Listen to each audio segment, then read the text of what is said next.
Hello everyone, I hope all of you are doing really well. आज मैं आपको एक बहुत ही इम्पोर्टेंट बात बता रहा हूँ। जिसका नेट क्वालिफाई हो गया है एंड इवन अगर आपका नेट क्वालिफाई नहीं हुआ है, this particular thing is very important. अगर आपका नेट हो गया है तभी भी आपकी जॉब नहीं लगेगी अगर आप इस पर्टिकुलर चीज पे ध्यान नहीं देते, and that is publication of research papers.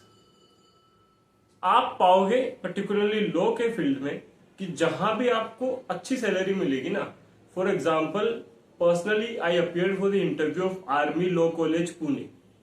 वहां पे विदाउट नेगोशिएशन 57,700 तो आपको सैलरी मिलती ही है। There is no negotiation for it.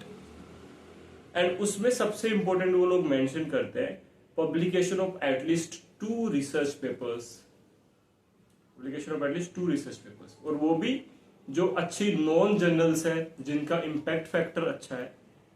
उसके अलावा if you go in central universities, there you will find that they see that whether you have published the research papers और not.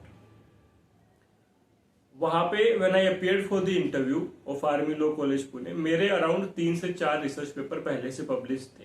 Abrogation of article 370, citizenship amendment act का था, consumer protection से related था। सो जिसका net qualify हो भी गया है ना, वो भी अपने, जब तक आप अप्लाई कर रहे हो वैकेंसी के लिए अलग अलग जगह, make sure that you get into the process of publishing the research papers. वो आपको बाकायदा पूछते हैं। मैंने आर्मी लॉ कॉलेज पुणे में तो खुद देखा था, जिसके 2 रिसर्च पेपर पब्लिश नहीं है, उसको वहां आने के बाद भी उन्होंने इंटरेस्ट लिया ही नहीं इंटरव्यू लेने में।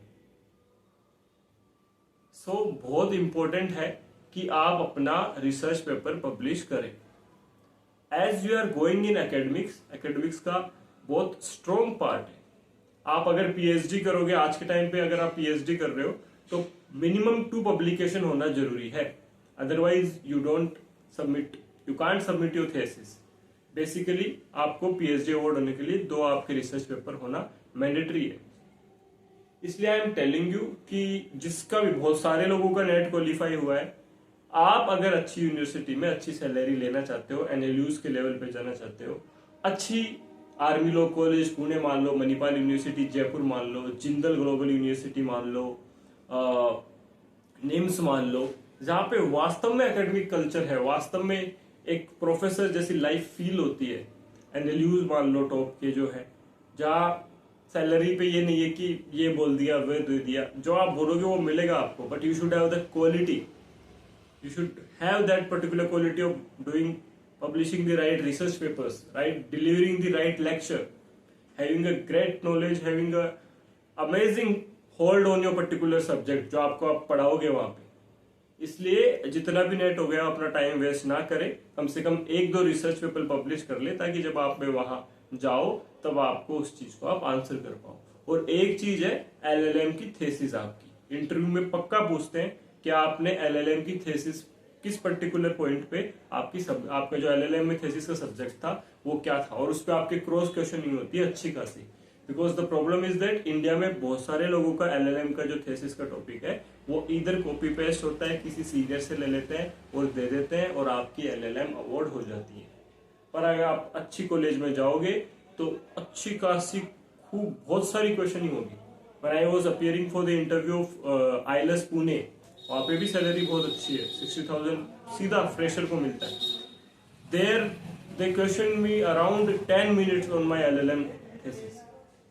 इतना क्रॉस क्वेश्चनिंग होती है आपकी।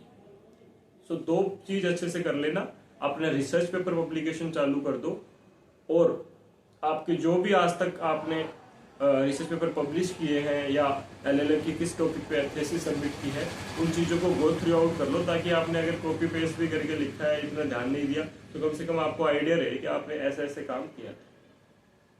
तो this is all from my side. NLU Orissa में वैकेंसी आ रखी है,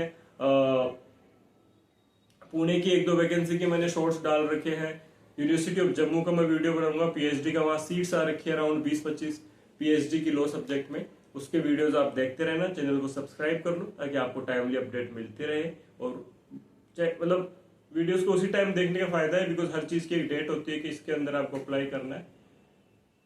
this is all from my side. Good night, take care, good bye.